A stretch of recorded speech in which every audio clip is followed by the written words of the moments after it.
Bonjour, bienvenue à tous à une autre édition de Basecall. On est maintenant à notre cinquième, c'est juste ça va vite. Bonjour Antoine.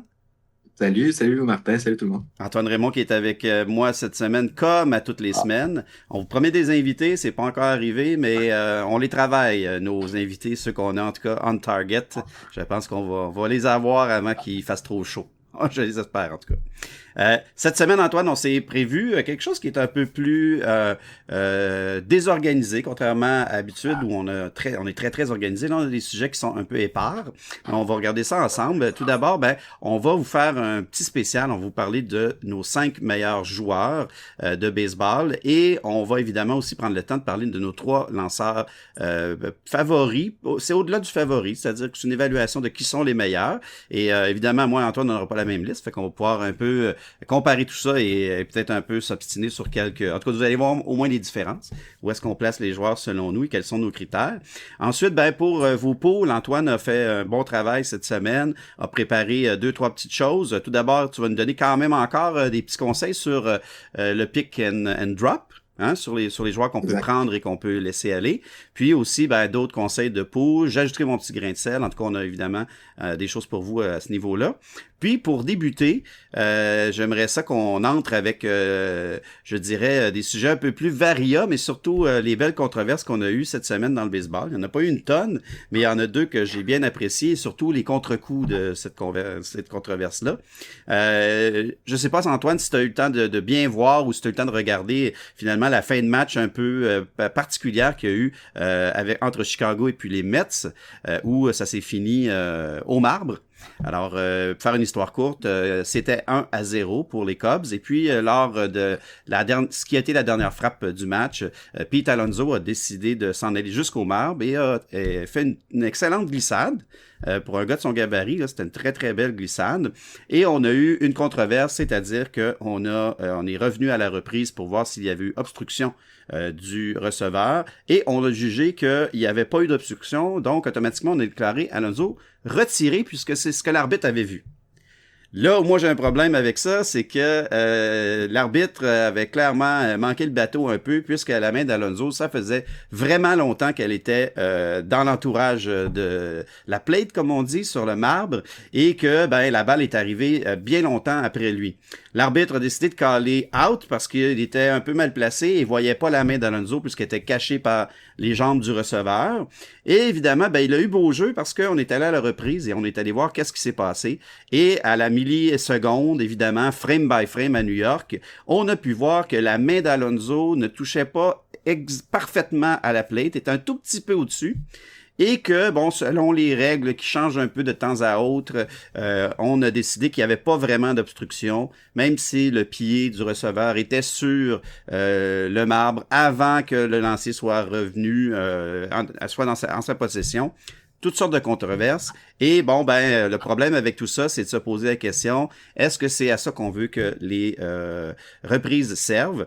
Premièrement, ça fait une fin de match un peu anticlimatique, là, je veux dire anticlimax, parce que là, évidemment, les Cubs gagnent, mais ça nous prend 20 minutes avant de le savoir. Et puis deuxièmement, s'il n'y avait pas de reprise, de toute évidence, n'importe quel arbitre aurait déclaré Alonso sauf, parce que, je veux dire, il était tellement là avant de lancer. Hmm. Personne ne pouvait voir qu'il y avait sa main au-dessus de la plate, à part quand on est arrivé en zoom très proche. Et là, on a pu constater qu'effectivement, il y avait un problème. Alors, le coach Mendoza était dans tous ses états. Et puis Alonso, lui, après avoir vu tout ça, a fini par dire bravo, j'étais probablement retiré et tout et tout. Ce qui fait que, on sait qu'il est en année de contrat. C'est pas le temps de se faire suspendre ou d'avoir une amende. Alors, je pense qu'il a été un gentleman, comme il faut l'être au baseball.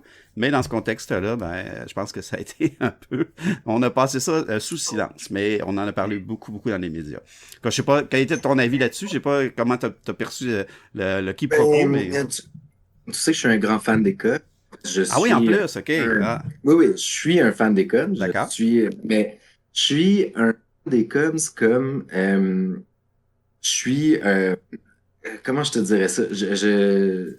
Par exemple, pour le hockey, je suis un fan du CH parce que c'est mon équipe, mon équipe, mon équipe. Mhm. Euh, donc, je regarde tous les matchs, etc. Au baseball, je deviens très diversifié. J'aime voir des matchs d'un peu partout. Donc, des fois, je vais ne pas voir un match des Cubs pour regarder, si on veut, l'entièreté des Oh, matchs, notre puis équipe. toutes les équipes. Mhm, Et j'y vais souvent dépendant de qui joue dans mes quelques poules. mhm. Euh, donc, par exemple, je sais pas moi, Verlander lance, mais il y a un match des Cubs au même moment, ben je vais regarder le match des Astros parce que je veux voir Verlander lancer pour mon pool. Malheureusement pour toi, parce que les Astros offrent pas un super spectacle de ce temps-ci. Oui, non, Mais non, dans non, les non, non, dernières mais années, ça a été magnifique. Donc, t'avais tout ce qu'il fallait pour avoir un bon spectacle. oui, oui, oui, Mhm. exact. Les Cubs cette année font quand même bien et j'ai vu évidemment la séquence de laquelle tu parles. Et ben écoute, je peux pas être en désaccord avec ce que tu viens de dire. C'est un peu inusité comme situation. Ça a évidemment beaucoup fait jaser. On a vu beaucoup de vidéos qui ont passé sur les réseaux sociaux. J'ai Ouais. pas grand-chose à rajouter à ce que tu viens de Bah, dire dans le sens où avec un de mes très bons amis avec qui je parle de baseball, on dit parfois, puis c'est évidemment que c'est une blague, mais on dit parfois que les arbitres avaient hâte de rentrer à la maison. Et dans ce contexte-là, j'avais l'impression que c'était exactement un cas de les arbitres ont hâte de rentrer à la maison, c'est-à-dire qu'il allait être déclaré, retiré à partir du moment où ça allait être un peu serré. On savait qu'elle allait être retirée de toute façon parce que c'est le temps qu'on rentre. Mais il reste que c'est devenu un peu particulier puisque lorsqu'on analyse vraiment en profondeur même les mémos que la MLB a envoyés aux arbitres, j'ai pu Mhm. en valider quelques-uns et c'est encore pas totalement clair. Et on a l'impression que ce qui est envoyé au coach des équipes et ce que les arbitres ont à leur possession, ça diffère un peu. Le langage est un peu différent et bon, il y a des choses à considérer qui sont pas encore validées par tout le monde. En tout cas, ce sera peut-être le temps de revérifier ça à la prochaine convention collective, au prochain ajustement, puisqu'on fait beaucoup d'ajustements sur les règlements. Et la dernière petite chose que je veux mentionner sur ces fameux règlements-là et sur la question d'être un gentleman, comme j'en parlais de côté d'Alonso, eh ben il y a quelqu'un qui a pas été, deux gars qui ont pas été très gentlemen cette semaine, même on pourrait dire peut-être trois. Il s'agit de José Siri et puis de Abner Abreu avec d'un côté Abreu chez à Milwaukee et Siri avec Tampa Bay. Ce qui est arrivé, c'est tout simplement qu'il y a eu des problèmes pendant la partie entre le lanceur partant Peralta et puis Siri. Siri a frappé un Mhm. circuit dès le départ du match, a dansé un petit peu comme beaucoup le font, et Peralta a pas trop accepté ça, et lors de sa présence suivante, aucune prise des trois balles, il a lancé juste en bas des côtes. Donc c'était Ouais. un lancer qui était assez anodin, mais malgré tout, il l'a atteint de façon volontaire. Et dans ce contexte-là, eh bien, il faut que l'arbitre intervienne. J'ai remarqué pendant la semaine, là, j'ai écouté quelques podcasts et puis bon, des chaînes YouTube là, ou même des anciens comme AJ Perzinski et Eric Kratz qui ont leur programme régulier là, sur YouTube, disaient que l'arbitre avait pas d'affaire à s'en mêler, on aurait dû laisser les joueurs jouer, c'est normal, il a pimpé entre guillemets son home run, on lui lance sur les côtés, ça fait pas nécessairement mal, il faut laisser aller ça. On fait beaucoup rire parce que ces deux anciens joueurs, et ils connaissent même pas eux-mêmes les règlements du baseball. À partir du moment où on atteint et que l'arbitre considère que c'est délibéré et que ce n'est pas un accident, il a le devoir maintenant, depuis 2022, de faire quelque chose. Il ne peut pas laisser ça comme ça. Il doit soit expulser le lanceur en question ou soit donner un avertissement aux deux équipes leur disant que le prochain lancer comme ça, ben, il y aura des expulsions. Les arbitres se sont consultés et ont décidé d'expulser Peralta, ce qui a créé beaucoup de frustration à Milwaukee. Et par la suite, ben, Siri a fait une petite frappe là, générique vers la fin du match. Et Abner Abreu, lui, qui était le releveur à ce moment-là, a pris la balle et est allé un peu enguirlander Siri au premier but. Et ça a fini par une coupe de claques et tout ça. Les bancs se sont vidés et ça a été un beau n'importe quoi qu'on aime bien voir au baseball. Et dans ce contexte-là, ben, il y a eu un paquet d'expulsions suivies de gens qui ont été malheureusement De là, mis quelques out pour quelques jours. Hein. expulsions. Et dans certains cas, ben Siri 3 matchs, Abreu 6 matchs et d'autres aussi. Bon. Il reste que... Peralta, 5 matchs. Oui, exactement. Ça changera Peralta, pas cinq grand-chose. Il va matchs. juste lancer à Ça son tour change rien. normal. Il retourne à sa rotation. Oui, Donc, exact. c'est pas une pénalité. C'est comme Pépé, une petite tape sur les doigts, là, ah, t'as pas été gentil, Ouais. mais viens dans Mais à la partir du rotation. moment où Peralta lui-même avait été déjà sorti du match, je pense que la pénalité était là. Le problème, c'était plus Oui, tard, là, le supplémentaire que Abreu est venu donner. C'était un peu n'importe quoi. Et puis, c'est tellement, selon son équipe, en tout cas, je pense qu'ils ont pris une bonne note de son behavior, de son comportement, puisque dès le lendemain matin, il a été cédé aux mineurs. Et ben, pour l'instant, Abreu est en train de ronger son frein dans les mineurs et il ne va entamer sa suspension que lorsqu'il reviendra dans les majeurs. Donc, oui, oui, absolument. Puis, dans le cas de Peralta, si je peux oui, vas-y, enchaîner, vas-y. il reviendra pas. Il va revenir dans quelques jours. Là, Mhm. pour lui, il manque pas de match. Et en plus, je veux dire, ça change de rien. Ça change de rien pour lui. Puis, en fait, effectivement, le défaut, c'est qu'il a été sorti pendant le match parce qu'il s'en allait pour faire une très, très bonne partie. Puis là, Ouais. finalement, il est pas sorti. Il s'en allait pour faire un quality start, il s'enlignait pour faire comme tout ce qu'il fait d'habitude depuis le début de la saison. Mhm. Et je vous le dis, il n'est pas dans ma liste pour les principaux lanceurs qui performent Oui, bien, oui, oui, ben, c'est quand même un très bon lanceur, puis ouais, c'est ça. il pourrait être là, il pourrait être dans cette liste-là. Il l'est pas, mais c'est juste, c'est un peu ridicule, là, on va Ouais. se le dire. Puis un dernier petit pouce par en bas, très rapide, à quelqu'un que j'apprécie pas personnellement comme être humain, Will Smith, le receveur des Dodgers, qui est allé enguirlander inutilement Jurickson Profar, qui est un bonhomme extraordinaire au niveau de son attitude et tout sur le terrain, et qui est allé le traiter de joueur irrelevant. Honnêtement, ça a aucune classe. Et personnellement, Profar était parfait en disant je m'occupe pas de ça, ça m'intéresse pas. Moi, je joue sur le terrain. Et ce qu'il a fait, ben, il a tout simplement battu les Dodgers à lui seul lors du match suivant, frappé un triple en plein champ centre sur la clôture pour 3 points et les San Diego est parti avec la victoire. Donc, je pense que des superbes collègues comme Mookie Betts et comme Freddie Freeman devraient aller jaser à Monsieur Smith et lui apprendre un peu comment se tenir au baseball. Et surtout, sur le terrain, ça va, il y a des émotions, mais dans le vestiaire après, là, ça manque de classe, mais royalement. Donc, un gros, gros pouce par en bas à notre ami Will Smith, qui par ailleurs est un très bon joueur de baseball, mais au niveau de sa Absolument. personnalité, là, il y a un gros problème, des choses à travailler. Bon, hey, j'ai fait ma petite montée de lait, c'était le fun. Euh, Antoine, on embarque donc avec ce que tu nous Oui. as préparé un peu pour les poules, puis tes conseils, puis en même temps aussi peut-être faire un tour de ce qui se passe là, et puis qu'est-ce que ça serait de mieux de prendre en considération pour au moins notre prochaine semaine et sinon nos prochaines semaines. Oui, c'est le bon moment si vos RP, selon moi, vos RP ne fournissent pas Mhm, les poules de baseball, de peut-être aller sélectionner ceux qui sont très en feu. Pourquoi? Parce que ça peut quand même durer une bonne période, selon moi, pour l'instant, jusqu'à environ au match des étoiles. mhm. Ceux qui bien en ce moment peuvent vraiment vous fournir une bonne ride d'aller là, jusqu'à environ ce moment-là, après à reconsidérer jusqu'au match des étoiles, mais jusqu'en juillet, là, ceux qui performent très, très bien peuvent vraiment vous donner des bons résultats.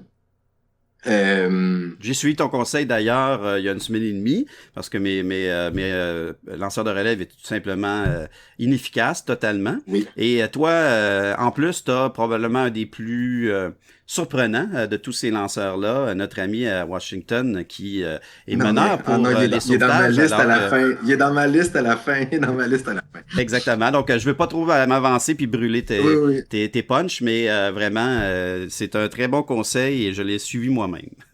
Oui, c'est vraiment parce que souvent, vos RP, au début de l'année, les classements sont un peu, pour les RP, sont vraiment basés sur l'année dernière. Et souvent, un lanceur releveur n'a plus nécessairement la même capacité que l'année dernière. Soit il a travaillé son lancer durant la saison morte, soit l'équipe a fait du vidéo avec lui, puis il regarde, c'est pas bon lancer au bon moment, etc., etc. Et là, soudainement, ah, il y a un déclic qui se passe. Il sera peut-être pas de longue durée, mais au moins, il peut vous aider pour les prochaines semaines. Donc, les RP, c'est souvent à travailler. Rendu semaine 5, il faut se questionner sur ces RP puis voir, ah, OK, qu'est-ce qu'il peut me donner? Si vous avez fait beaucoup de blown save, comme on dit, Mhm. le temps de le changer. Si vous en avez fait 3-4 depuis le début de l'année, en 5 semaines, il reviendra peut-être pas. Il va peut-être retourner dans le bullpen. Il sera peut-être pas efficace à ce moment-là. Donc, les RP, c'est vraiment quelque chose à considérer à ce moment-ci parce que ça peut vous amener beaucoup de points ou beaucoup de save all dépendant des catégories de votre pool. À moins que vous ayez quelqu'un qui a prouvé là, depuis des années Oui, sa oui, valeur. Ça, on parle même personne pas de peut. ces gens-là. Là. Non, non, par exemple, Jensen ou Romano qui arrivent, puis que là, soudainement, ils font plus rien pendant 3 semaines. Inquiétez-vous pas trop, vous avez un peu de lousse. Mais si c'est vraiment un joueur que Bon. vous avez aucune, tu sais, que vous étiez pas sûr, vous l'avez pris en 12e ronde, 13e ronde, même c'était un peu plus bas, fin de repêchage, puis Mhm. que là, il vous dit rien, vous n'hésitez pas une seconde, on enlève, puis on prend dans ceux qui sont les plus proches du début. Ou ceux qui ont déjà toujours été suspects et qu'on se doutait bien que ça allait Exact. tomber. L'exemple parfait étant José Leclerc, entre autres, qui a même fini la Série mondiale l'an dernier. Mais tout le monde était d'accord pour se dire que c'est pas quelqu'un qui a nécessairement le stuff, entre guillemets, excusez l'anglicisme, pour finir des matchs. Il a bien fait pendant une petite Exact. période, mais que ça tombe cette année, c'était plus que prévisible. Ouais. Oui, oui, oui, absolument, mais c'est ça. Puis, je veux dire, finalement, c'est Yates qui finit les games Là, là-bas, mais le temps que ça va durer. exact, le temps que ça va durer. Puis, tu sais, donc, n'hésitez pas, là, rendu à la 5e semaine, à faire un mix dans vos RP si vous n'êtes pas satisfait de leur rendement. Ça, c'est mon conseil, là, c'est vraiment le temps. Si vous n'êtes pas satisfait, c'est le temps de changer la donne. Je suis certain que si tu parles de ça, c'est parce que tu as des noms à suggérer, par exemple. Un ou Ben, l'autre? Un petit peu, quelques petits noms? mettons, c'est sûr que si Flanagan est encore là dans votre pool, je veux dire, vous attendez pour rien parce que faut vraiment le prendre là parce que Washington finira pas l'année. Donc, tu sais, dans le sens où il finira pas avec autant de saves. Il est Mhm. déjà save, on est le 3 mai. Il finira pas avec 45, là. Ouais. Mais je pourrais ajouter un tout petit conseil. Ben, c'est pas un conseil tant que ça, c'est juste que les gens parfois ont une mauvaise lecture. On a l'impression que parce qu'une équipe va gagner 100 matchs, une très bonne équipe, disons Oui, prenons oui, t'as raison. les T'as Braves raison, t'as raison. d'Atlanta ou les Dodgers, eh ben que systématiquement ils auront les meilleurs lanceurs pour les sauvegardes. Il y a beaucoup de chances que ça arrive parce que à la quantité de matchs, c'est possible, mais ce sont des attaques qui font tellement de points que souvent les matchs ne se décident pas par 2 ou 3 points. Tandis qu'il y a des équipes, des très bonnes équipes, prenons Milwaukee ou d'autres équipes comme ça, qui vont gagner au moins la moitié de leur match et qui, dans certains cas, vont gagner de façon un peu plus serrée. Et là, on va avoir besoin du stopper. Et si on a 84 victoires, disons, dans une bonne équipe, ben que la personne, le stopper en chef fasse 30 sauvetages, c'est plus que possible. Alors, il faut voir aussi jusqu'à quel point ces gars-là sont pas présentement dans le ballottage, surtout dans des ligues où il y a que peut-être 10-12 clubs. Vous pourrez avoir sûrement des gens qui traînent dans le ballottage et qui sont dans des équipes pas très bonnes. Regardons le meilleur releveur, ou presque dans les poules présentement, qui est Mason Miller. Aucun sens ce qu'il fait depuis le début de l'année, et pourtant il joue pour une équipe sur laquelle on aurait parié facilement contre les Aces d'Oakland. Alors, c'était un Absolument. bon exemple comme ça. Oui. Absolument. Prochain truc. Oui. Prochain truc. Putain, je trouve ça drôle. Comme si j'étais un grand, grand expert. Non, non, mais écoute, on est là pour en Écoute, discuter, on est là très pour jaser. humblement, mais t'as de l'expérience quand même, tu peux en faire Mais profiter tout le oui, monde. absolument. Je pense pas que je On sois. s'adresse pas aux experts ici, là, on s'adresse aux gens, entre guillemets, qu'on appellera casual. Tu sais.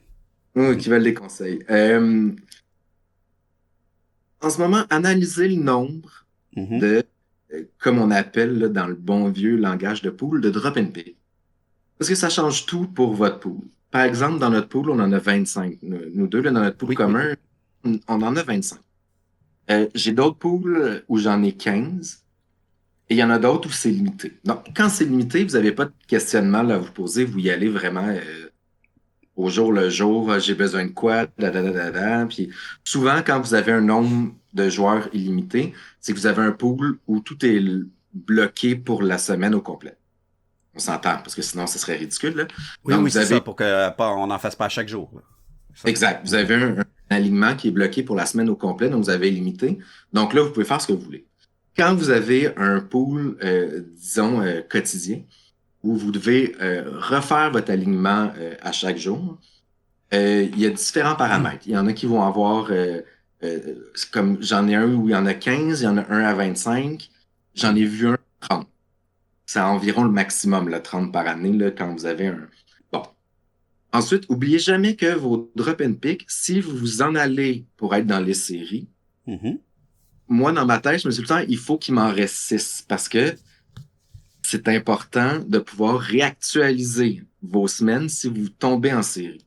Mhm. Si vous tombez en série, oubliez ça. Donc, si vous en reste 6, c'est important de les garder pour la finale, demi-finale, quart de finale. Ouais. Vous êtes à 12, par exemple, dans un pool. Et moi, ça, c'est ma stratégie à chaque année. J'en garde 6 et pour vrai, ça aide parce que je vais dropper lui, je me rajoute un lanceur le dimanche, ça me rajoute un certain nombre de points et ça m'aide. Donc, Mhm. vous avez comme 19 drop and pick pour 16 semaines de baseball. Ouais. Utiliser vos 2 par semaine, c'est pas une bonne idée. Si vous êtes à 25, là, par exemple. Ouais. Donc, c'est vraiment une gestion qui est importante. Et, par exemple, dans le pool où on est 15, où on a 15 drop and Ouais. pick, les 6 derniers sont pas utilisables en série. Donc là, les 15, il faut les utiliser sur les 16 semaines. Ah, oui, je comprends. Donc, Mhm. un par semaine. C'est très important, votre gestion de drop and pick, dépendant des règles de vos pools. Oui, puis dépendant évidemment dans le contexte où on est head-to-head, comme on dit, donc un contre un, Oui, et qu'il y a exact. vraiment des séries par Exact. bracket à la fin, ou si on est dans un pool où, dans le fond, que le meilleur gagne, là, c'est-à-dire qu'à la fin de l'année, on finira premier pour les nombres de points, disons, qu'on a accumulés, ou pour des points qui vont être accordés aux catégories dans lesquelles on va mener.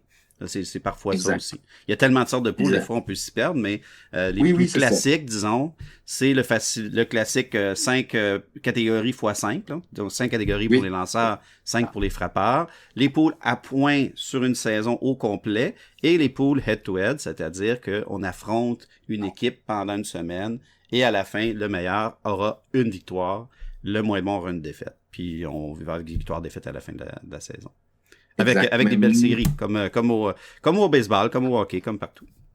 Absolument. Mais même pour les rôtisseries, Mhm. je vous dis, pour l'instant, si vous n'avez pas de blessés majeurs, Ah. vous êtes quand même satisfait de votre équipe, Qui a ça? gardez vos drop and pick comme si c'était De de l'or, l'or. là, ouais, c'est ça. Ouais, ouais. Vraiment, faites attention.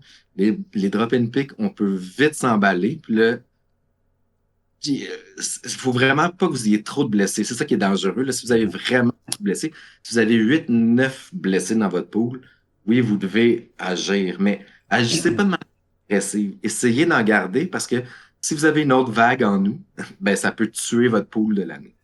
Ouais. Donc, Oui, puis en même temps, il faut faire là, là, là. attention. Souvent, c'est normal qu'au début de saison, on veuille faire des ajustements sur des mauvais choix qu'on a fait lors de Oui, notre repêchage. Il est possible qu'on ait repêché des gens qui ne fonctionnent plus dans la structure d'équipe qu'on a ou dans lesquels on a perdu espoir.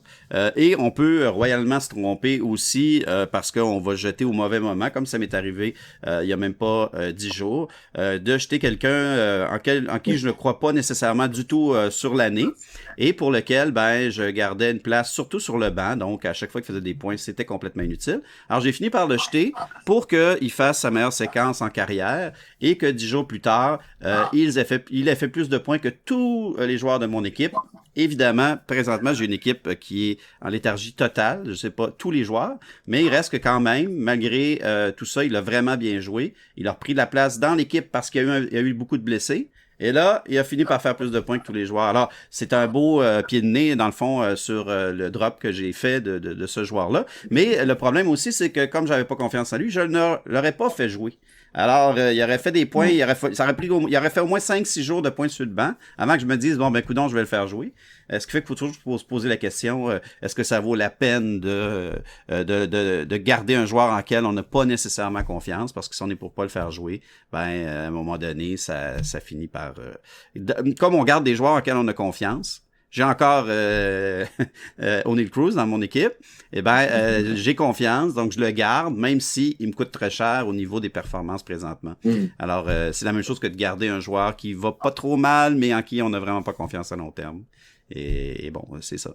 Mais très, très intelligent de garder ça pour les séries quand il y a des séries et quand on a le droit de les utiliser effectivement en série. C'est peut-être une des bonnes raisons pour lesquelles, bon, à part le fait que tu as une équipe pactée, comme on dit souvent, que tu vas en série presque à toutes les années et que tu performes très bien à chaque fois.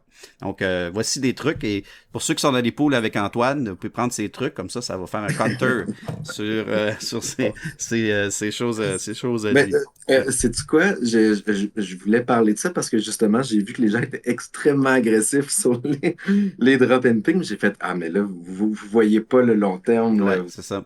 Dans le Mais bon, présent. pour certaines personnes, c'est pas nécessairement mon cas, mais quand même, j'ai une équipe qui va bien et pourtant toutes mes slots entre guillemets j'ai 4 blessés comme ce qui est le maximum.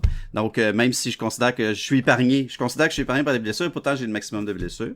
Et je vois des équipes là qui sont blessées à la grandeur et Oui, des équipes qui oui, ont oui, pris oui, des chances absolument. sur des joueurs qui ne sont pas dans les majeurs. Alors là, on se retrouve avec un méli-mélo complètement débile. Et j'imagine qu'à ce moment-là, on n'a comme pas le choix là, de faire. Absolument. C'est ça. Et puis on s'emballe aussi avec des joueurs qui sont rappelés et qui font Oui. partie d'une Il catégorie faut très faire très rare, attention. Oui, oui, oui. comme les lanceurs partants.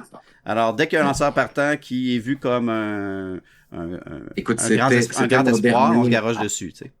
c'était mon dernier point pool. Ah, c'est bon. C'était exactement ce que tu viens de dire. C'est faire attention aux lanceurs partants Mhm. qui sont appelés, qui seront sûrement rappelés pour un match et après renvoyés dans les mineurs Ouais. pour. Mhm. euh, et là, je parle pas d'espoir de premier plan ou de. Je Mhm. parle vraiment des joueurs qui sont rappelés parce que il y a un bon début de saison 3A. Souvent, ces lanceurs-là, à moins vraiment que vous voyez qu'il y ait 3, 4 blessures majeures chez les partants dans cette équipe-là, vont lancer un ou deux matchs. Et comme un bonus qu'on donne à ce Ouais. joueur-là en lui disant viens lancer, tu vas retourner après. Ils le disent déjà avant qu'il soit rappelé. Ils leur Mhm. disent viens lancer un match dans les majeurs, viens faire un peu d'expérience. On te retourne après dans les mineurs. Mhm.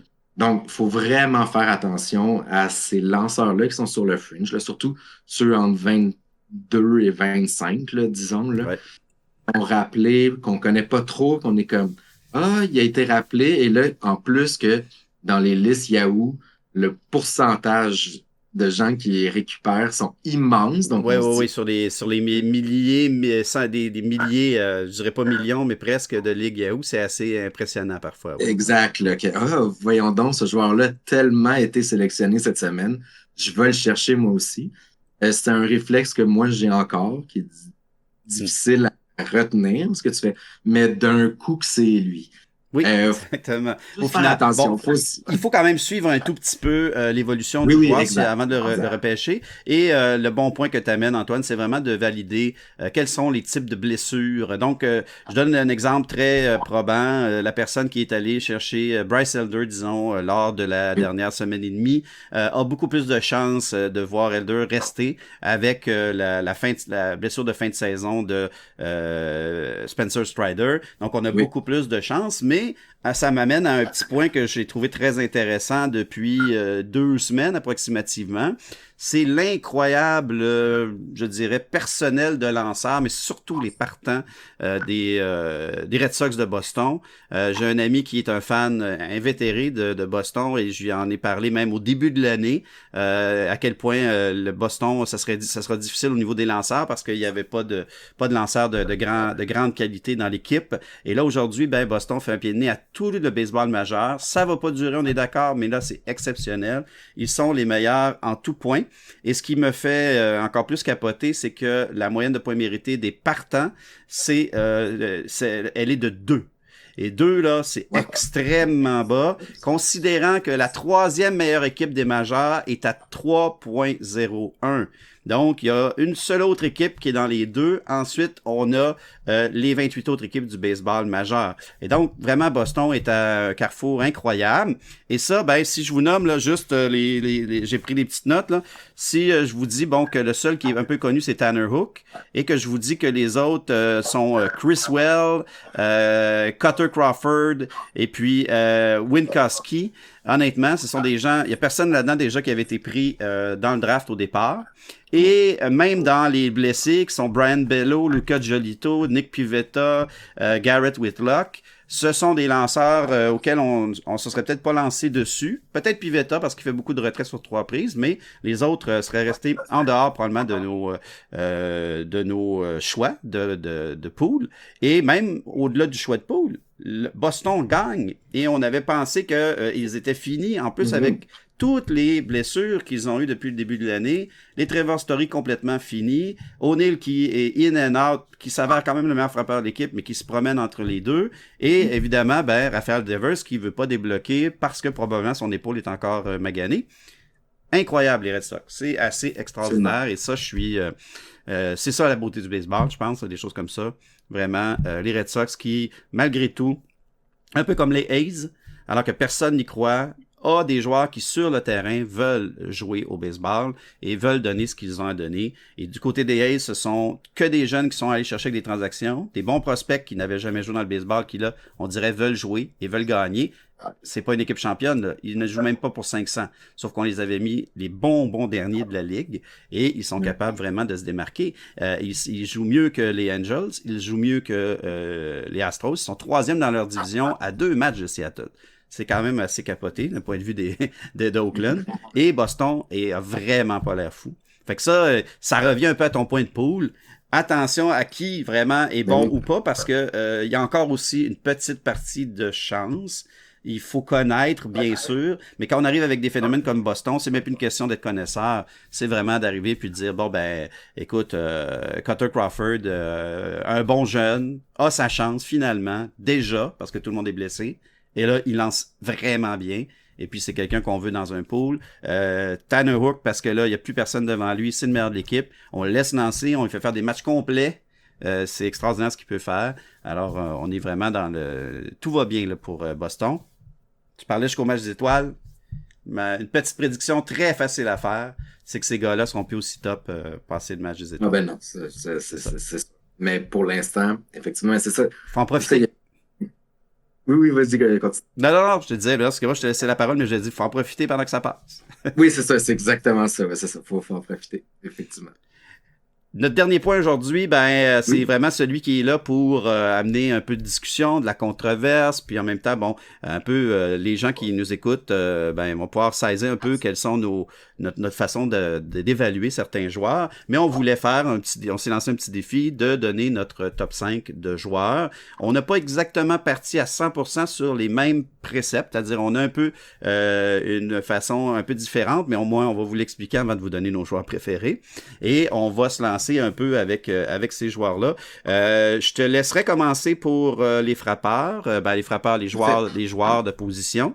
Parce que moi, j'évalue beaucoup la défensive. Là, je le cacherai pas. Et évidemment, je commencerai peut-être pour les lanceurs à ce moment-là. Parfait.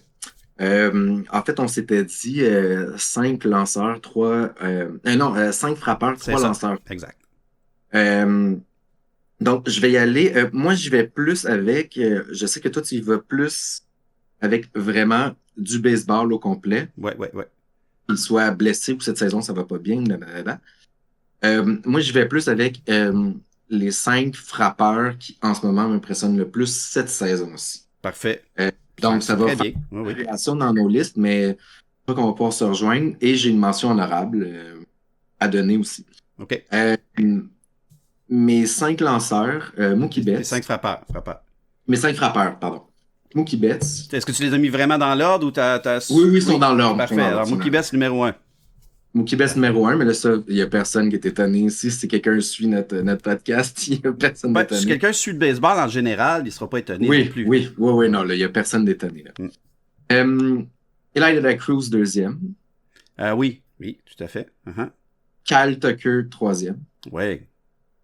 Bobby Witt Jr., 4e. Et en 5e place, ça, c'est un peu ma surprise, c'est William Contreras. Ah, OK. Je voulais rajouter un catcher, parce que je trouvais ça important. Et il n'y a pas quelqu'un qui est aussi dominant à cette position-là que lui en ce moment. En offensive, parce qu'en défensive... En offensive, non, uniquement en offensive. Laisse-moi dire que ça laisse à désirer encore. Moi, je suis plus offensive. Oui, c'est ça, tout à fait. Dans mes rôles de position.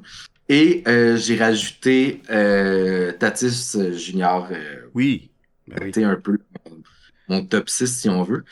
Euh, ben en fait, tu sais, même si on parlait de Mookie juste à la défensive, il fait des erreurs quand il est shortstop.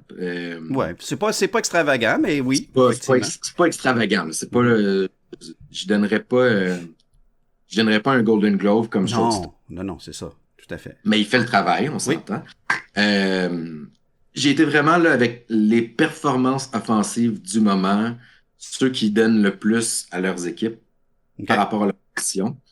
Le Tucker, je pense que Oui, oui, ben Tucker, il était très, très proche d'être sur ma liste. Je pense que il s'approche. Il est dans mon top 10 sans aucun problème. Il est pas sur ma liste. J'ai organisé ma liste un tout petit peu plus. Je suis parti vraiment avec les mêmes concepts que toi tu as, mais j'ai ajouté à tout ça vraiment l'idée en tant que joueur de baseball. Qui sont les 5 plus grands joueurs de baseball présentement dans les ligues majeures? Si vous me posez la question, l'an passé, j'aurais presque eu le même line-up et il y a des chances que l'an prochain, quand la saison va commencer, je risque d'avoir les mêmes line-up aussi. C'est-à-dire que c'est quelque chose qui peut changer là sur 1 ou 2 saisons, mais c'est pas quelque absolument. chose qui change du jour au lendemain parce que j'essaie de regarder vraiment le package deal du joueur au grand complet. Mais Donc, tu ne si seras je pas me surpris que trompe mes pas, 5 moi j'ai l'impression que tu en as trois qui sont pas mal proches des tiens, effectivement. ben, qui sont peut-être dans ceux que j'ai nommés. Je pense qu'il y en a peut-être trois qui Il y sont. en a effectivement 3. Oui, tout à fait. Ouais, exact. Et donc, grosso modo, présentement, et puis même pour son expérience, je mets Mookie Betts le meilleur joueur. Parce que même si il a été déménagé à l'arrêt-court et il est plus le meilleur à sa position, moi je pars toujours du principe qu'il était le meilleur champ droit avant de déménager là-bas et que Mm. c'est par générosité et par besoin d'équipe pour les Dodgers. Générosité, oui, parce que à mon avis, c'est un peu absurde comment ils ont monté leur équipe, mais ça c'est mon opinion.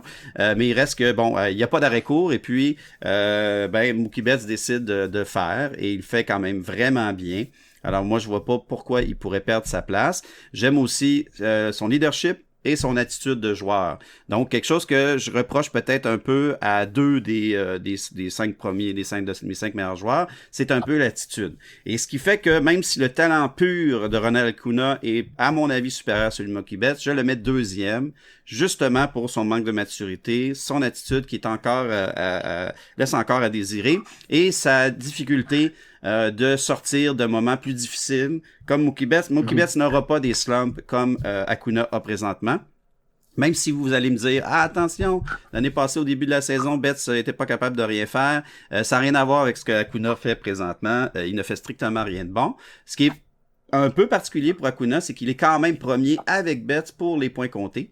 Je ne sais pas comment il fait, surtout que les frappeurs des Braves ne font pas grand-chose, mais Ouais. probablement qu'il est toujours sur les buts quand c'est le temps de faire frapper Ozuna. Mais au-delà de ça, Acuna fait rien de bon, mais je le place toujours deuxième quand même parce que je pense qu'avec sa saison de l'année dernière, il était stratosphérique, il était à des niveaux Mhm. jamais vus. Alors je pense Absolument. que ce joueur-là existe encore. C'est pas après un mois qu'on peut le descendre de son piédestal. Si on m'avait dit au début de la saison qui était premier, j'aurais peut-être mis Betts aussi. Je pense qu'on avait fait l'exercice. Et Acuna Mhm. deuxième, mais Acuna ne perd pas sa place de deuxième. Au numéro 3, un bonhomme qui vraiment a monté depuis qu'il est dans les majeurs. Et là, je pense qu'il est rendu à ce niveau-là.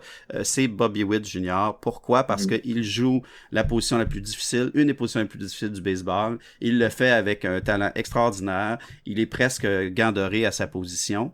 Il est capable de frapper à peu près tout et il a vraiment une capacité d'extension sur des balles à l'extérieur de la zone des prises remarquable. C'est vraiment un joueur qui est presque complet déjà et il ne peut que s'améliorer. Donc, je Absolument. l'ai mis troisième. C'était très serré avec celui que j'ai mis quatrième, mais encore là, comme Acuna, c'est vraiment à contre-cœur un peu que je le place aussi haut dans ma liste parce que c'est un joueur que je n'aime pas, c'est Tatis Junior. De un, parce qu'évidemment, il a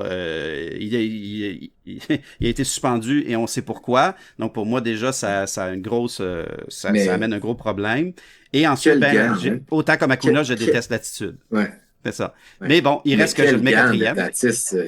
Je le mets quatrième Oui, quand même, je le mets presque plus haut que toi finalement, mais bon, je pense que si tu oui. avais regardé globalement, tu l'aurais peut-être probablement mis dans tes 5 premiers. C'est juste que cette année, il est excellent, mais il n'est pas encore extraordinaire. Mais je pense qu'il peut le devenir. Et pourquoi est-ce que je mets Tatis quatrième? C'est tout simplement qu'il a réussi en une saison à s'adapter au champ extérieur et il est maintenant un des meilleurs joueurs de champ droit, sinon le meilleur depuis que Betts a laissé sa position. Donc ça, c'est exceptionnel. C'est quelque chose que je n'aurais jamais cru qu'il aurait pu faire. Et à cause de ça, je le mets facilement quatrième. Et mon cinquième, c'est celui que personne ne mettrait là. Mais en même temps, comme toi, je me suis pas forcé pour mettre un receveur. Mais je me dois d'aller avec Adley Rutschman. Adley Rutschman, pour moi, est le joueur le plus important du baseball. Pas nécessairement le meilleur quant aux performances, mais c'est le plus important. Regardez comment est-ce que les Orioles se sont sortis des bas-fonds. Regardez, ils sont exceptionnels depuis qu'il est là.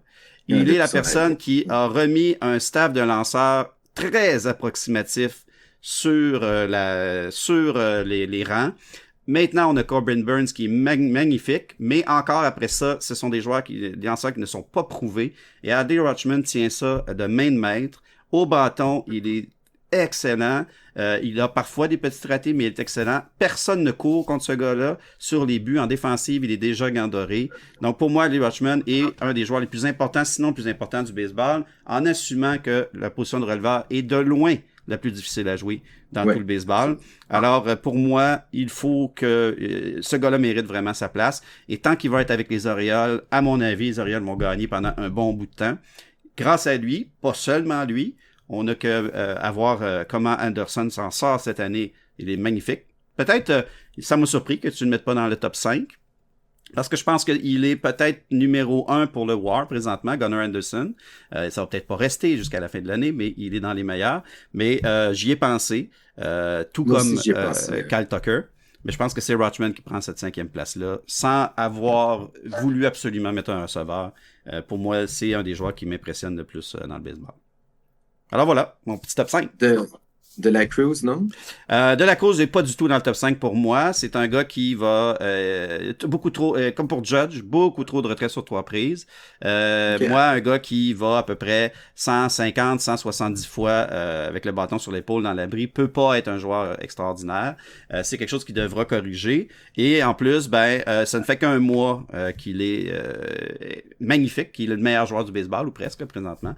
Donc, je vais vraiment attendre. Je vais être patient au moins une saison complète de ces performances-là. C'est sûr que s'il nous fait une saison à l'Acuna, l'an prochain, on va devoir le considérer. Mais pour déloger Tatis, Witt et Acuna, je pense qu'il faudrait qu'il fasse plus encore.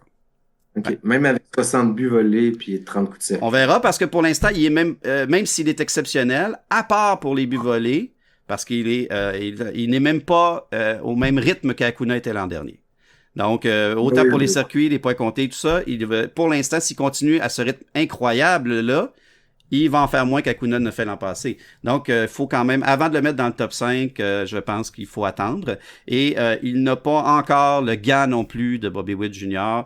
ou même, à la limite, de Betts. Alors, moi, je vais attendre qu'en défensive, et puis qu'au bâton, il sera encore bien meilleur. Ça se stabilise. Ouais, exactement. Puis c'est beaucoup trop tôt pour moi quand un joueur n'a pas fini une saison complète de le mettre dans le top 5. On va au moins attendre. Même si j'étais très généreux avec les jeunes joueurs comme Witt et puis Rutschman, je pense que on va attendre. Je crois pas qu'à long terme, il ait le potentiel pour être un des 5 meilleurs joueurs du baseball. Même s'il va être probablement le plus spectaculaire ou un des plus spectaculaires. Donc maintenant, Antoine, on va parler de nos lanceurs. Les lanceurs qui sont pas les favoris, mais qui sont les meilleurs selon nous. Ça donne d'être, dans mon cas, un peu les favoris, mais j'ai joué j'ai fait une petite anicroche parce que je suis allé un peu comme toi tu le proposais pour tes joueurs de position. J'ai éliminé les 2 grands lanceurs qui sont présentement vraiment blessés. Un clairement pour la saison qui est Spencer Strider, qui aurait probablement été mon numéro 1 ou mon numéro 2. Et Gerrit Cole, qui aurait probablement été mon numéro 1 ou mon numéro 2. Peut-être, mais non, je pense que ça aurait été mon top 2. Donc, en éliminant ces 2 gars-là, on se concentre plus sur des gars qui lancent vraiment présentement, qui sont, à mon avis, en feu, qui peuvent être des gars sur qui on peut compter pour encore quelques années. Dans le cas de mon top 1, peut-être pour 3 ou 4 ans. Mon deuxième, j'espère encore pour lui une dizaine d'années. Et puis mon troisième, ben, je lui souhaite au moins une dizaine aussi facile. Donc, mon premier lanceur, j'en suis venu à la conclusion que même si il lance pour une des équipes que j'aime le moins, les grands rivaux des Braves, c'est Zach Wheeler. Zach Wheeler, au début de l'année, je l'avais placé troisième, derrière Derek Cole, Gerrit Cole et puis Spencer Strider. Et Zach Wheeler, avec le temps, c'est un lanceur qui a fini par s'imposer. On le savait avec les Mets que ce serait un excellent lanceur, mais maintenant, c'est rendu un grand lanceur, un gars qu'on peut considérer pour le Cy Young. Quand je l'ai vu lancer dans les séries, entre autres contre les Braves, le soir où il est arrivé, les Braves perdaient par 2 matchs. J'ai dit à mes amis, j'ai dit c'est foutu parce que ce soir, c'est Zach Wheeler et on s'en va à 0-3 pour les Phillies. Et c'est exactement ce qui s'est passé. Si je peux faire juste une petite parenthèse Ben là-dessus, oui, tu sais, dans notre pool l'année dernière et qu'avec 5 keepers, je l'ai laissé aller. c'est Euh, incroyable. ben, j'ai un peu de regret, mais en même temps, j'avais pour mes Parce 5 que tu t'es keepers. pas gardé de lanceur, c'est ça, exactement, entre autres. Hein? Exact, Ouais. exact. Mais j'avais Harper, Ramirez, Mm. Tatis, Mookie Betts et Ben, moi j'aurais laissé aller Alvarez, personnellement. Même si Alvarez. c'est un gros frappeur, je pense que Zach Wheeler est un des meilleurs lanceurs, sinon le meilleur lanceur du pool. Je l'aurais gardé, mais c'est mon opinion. Et de toute façon, tu vas finir avec un paquet de victoires à la fin de l'année. Donc, qui serait-on pour reparler de ta stratégie comme ça? Mais il reste que oui, ton équipe est pactée, donc il a fallu que tu laisses aller un super joueur. Mais Zach Wheeler, qui est le meilleur lanceur présentement, selon moi, dans le Absolument. baseball, Ouais. même s'il n'est pas aussi hot que mes 2 prochains picks, je considère que c'est lui le meilleur. Si je vais en série demain matin, c'est lui que je veux. Comme je Mhm. voudrais aussi Corbin Burns. Corbin Burns, il y a 2 ans, il était probablement le meilleur. Il était presque en avant et sinon en avant de Gerrit Cole.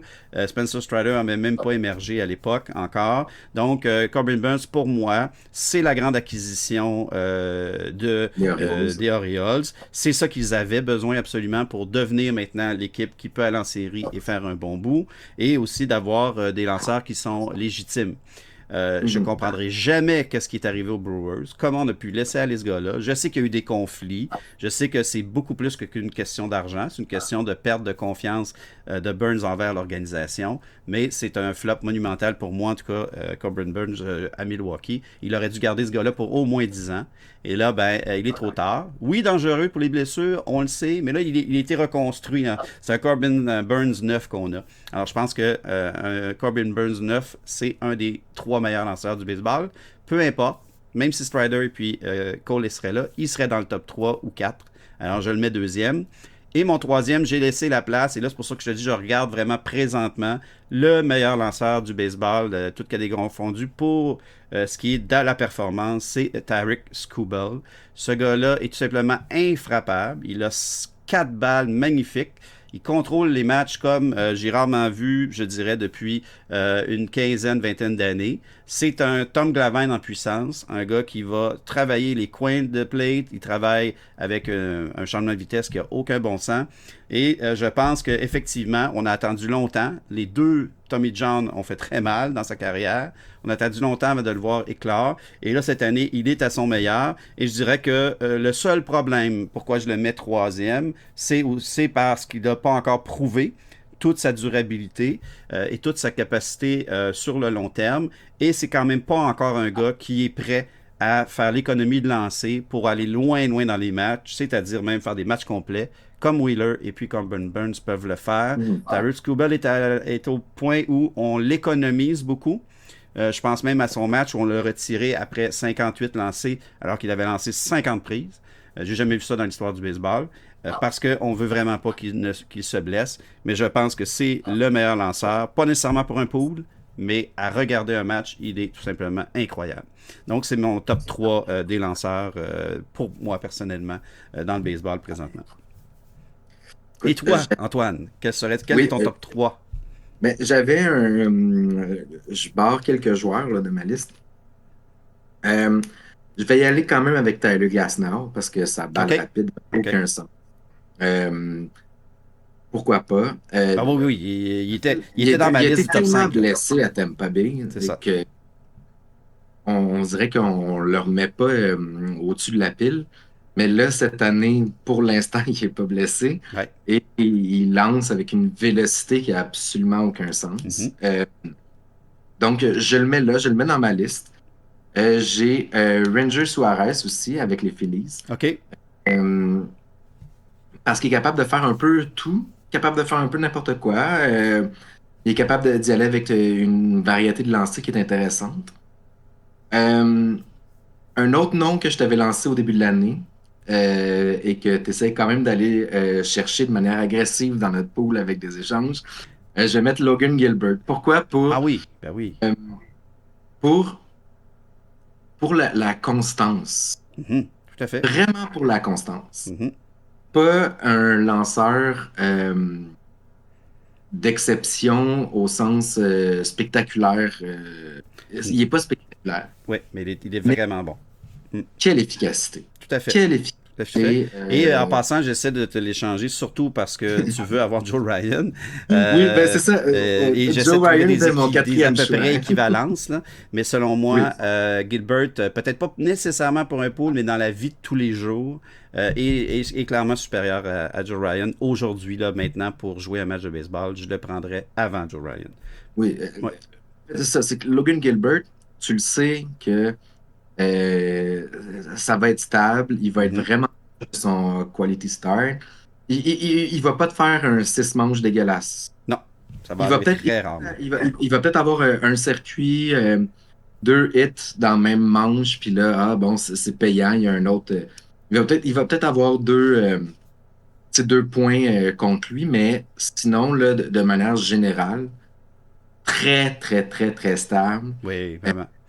il panique jamais. Contrairement à George Euh, Kirby, qui semble être ouais, l'étoile ça, qu'on c'est a plus voulu mettre difficile, dans là. le top 10 des meilleurs lanceurs des majeurs, mais là qui a un peu de difficulté, ça n'enlève rien à son talent, mais je comprends pourquoi les Mariners, quand Kirby va pas aussi bien, eh ben, ils ont Gilbert derrière, qui est Exact. je dirais, c'est le plancher de toute cette rotation-là, qui en Exact. passant, Exact. on parlait de Boston tout à l'heure, mais qui en Oui. passant est deuxième Oui, des majeurs pour la moyenne de points mérités, et la seule autre équipe dans le 2, comme je me disais tout à l'heure, et eux, on le sait, et c'est vraiment mérité, parce que les lanceurs sont exceptionnels. En général, toute l'équipe Euh, presque, mais Gilbert est une colonne vertébrale pour cette équipe-là. absolument. Mhm. J'avais 2 mentions honorables Ben oui, pour toi. vas-y. Le premier, tu viens de le nommer, c'est Joe Ryan, et c'est pas tant nécessairement à son jeu cette année, plus que à son apparence physique, que Ah! je trouve Là, on a des faits. OK, c'est bon, vas-y, vas-y. C'est un petit peu extrêmement, un cheat, là, extrêmement mais c'est intéressante. accepté, c'est accepté. C'est accepté, je Ouais. pense que c'est un... Mais ça reste quand même un lanceur qui est vraiment très intéressant. Oui, oui. Si vous l'avez dans votre pool, vous êtes sûrement très, très content. Et j'avais le goût de mettre un petit releveur qui est une surprise sans être une surprise, qui est Clay Holmes, qui Mhm. vachement bien en ce début de saison. Ouais. Il arrive vraiment à venir finir les matchs des Yankees. On le savait, on le sait Ouais. tous, là. C'est un joueur vraiment intéressant. Euh, et là, il le fait. Fait que, tu sais, c'est comme la première fois, là, vraiment, que en ce moment, on fait comme, OK, il est vraiment capable d'être constant match après match, puis Ouais. de livrer. Parce que, tu sais, par exemple, l'année dernière, très gros début de saison, Mhm. environ jusqu'à la semaine 5 puis là, après, ça a dégénéré. Mais Évidemment. là, Mais bon, pour l'instant, il fallait tout simplement que je le prenne pas cette année, parce que je l'ai eu les 2 dernières années dans mon pool. Et là, cette année, je le ça- prends pas, puis là, il est extraordinaire. Mais ouais, à trouver je dirais, une raison un peu plus logique, là, il y a ce type de lanceur-là, parfois, ça veut pas dire que c'est exactement ça qui se passe, mais parfois vont travailler beaucoup mieux s'ils ont complètement le champ libre, un peu oui, comme oui, Craig oui, oui, Kimbrell et oui, compagnie, oui, parce que l'an dernier, entre autres avec Michael King, entre autres avec de très bons oui. Mhm. releveurs, même quand Green était là chez les Yankees, il y avait beaucoup de pression pour la neuvième manche. Et Holmes n'était pas toujours clairement le lanceur désigné. Et là, cette année, on dirait qu'il y a moins de pression pour cette 9e manche-là, et il le sait que c'est à lui, et il travaille très bien avec ça. Tandis que, un peu à la Kimbrel, qui, là, cette année, avec les Orioles, un peu de difficulté, on sait que les Orioles ont d'excellents releveurs, ça peut lui mettre de la pression pour perdre son poste, et ces gars-là, avec la vieillesse aussi, Kimbrel, mais quand même, ces gars-là répondent peut-être moins bien. Ça s'est déjà vu dans le passé, je ne veux pas dire que c'est le cas, mais ça peut être une explication logique, autre que celle que je n'ai plus dans mon pôle, et que là, il en profite pour bien aller. Mais oui, Mais tu vois, pour mettre un releveur, effectivement, c'est sûr que c'est difficile de ne pas mettre Josh Hader, qui est probablement le releveur d'exception de la génération là, des 5 dernières années. Et puis, ben, on est obligé de parler de Mason Miller parce que c'est lui qui est incroyable présentement. Mais on sait que Mason Miller devrait se blesser si tout se passe bien ou tout se passe mal. C'est un peu la même raison pour laquelle j'ai pas monté que Tyler Glasnow dans mon top 3. Tout simplement parce qu'il ne s'est jamais pas blessé. Et quand je regarde la capacité à durer et à faire confiance à un lanceur toute la saison, Glasnow ne peut pas faire partie de mon top 3. Même si je comprends très bien. Et depuis longtemps, je dirais que j'avais même vu, puis j'étais pas le seul, Glasnow, même avec les Pirates, comme étant quelque chose qui allait être majeur. Et j'ai jamais compris l'échange que les Pirates ont fait quand ils ont envoyé lui et en plus Meadows à l'époque. Meadows qui finalement a donné un peu raison peut-être aux Tigers puisqu'il s'est essoufflé dans la caverne des Tigers, a donné raison aux Pirates, pardon. Mais Glasnow, un lanceur magnifique. Oui, ça c'est clair. C'est contre quoi? C'était contre Chris Archer, non? Oui, exactement. On avait donné Tyler Glasnow, James Talion, je pense, ou en tout cas Tyler Glasnow et Austin Bendos, ça c'était clair. Et déjà, c'était trop, à mon humble avis. Oui. Et puis, surtout pour une équipe qui allait nulle part, ou presque comme Pittsburgh, malgré qu'ils étaient dans leur bon moment, si on prend sur les 20 dernières années. C'est peut-être les meilleurs moments qu'ils ont eu à cette époque-là. Mais bon, ça nous fait quand même tout un palmarès si on regarde ces lanceurs-là. Oui. Et au-delà des poules, peut-être que le seul que je mettrais un bémol pour moi, c'est Ranger Suarez, qui, à mon avis, a encore à prouver. Je ne suis pas certain qu'on aura la même enthousiasme rendu fin juillet. Mais là, pour l'instant, oui, il impressionne. C'est clair. Et donc, il mérite d'être mentionné.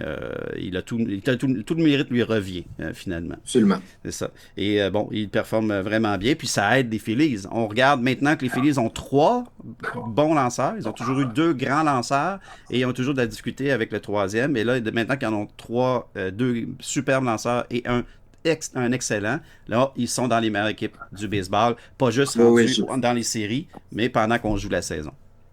Aaron Nola aurait pu être un bon choix aussi. Là, oui, là, il a un peu de misère de ce temps-ci. Mais, il y a un peu de misère, mais il aurait pu être quand même, si on est meilleur, il en fait partie, ça c'est sûr. Et quand on pense qu'ils ont laissé aller Zach Eflin pour rien, ou presque, c'est assez particulier, c'est capoté. Pour faire de la place, évidemment, à celui qui, comment il s'appelle, là, Sanchez, qui nous déçoit, Christopher Sanchez, qui nous déçoit un tout petit peu. Mais bon, ça finit notre rencontre de cette semaine. J'espère que ça vous a plu. Je vous amène aussi à partager le podcast à d'autres qui aiment le baseball, surtout ceux qui aiment écouter un peu les commentaires en français. Écrivez-nous, même si ça ne s'est pas encore passé, je garde l'espoir. Écrivez-nous, donnez-nous, je ne sais pas moi, des petites énigmes ou lancez-nous des défis. On va les relever avec grand plaisir et surtout, on va essayer de vous faire parler de baseball de plus en plus. Merci encore, Antoine. C'est une belle rencontre à chaque fois.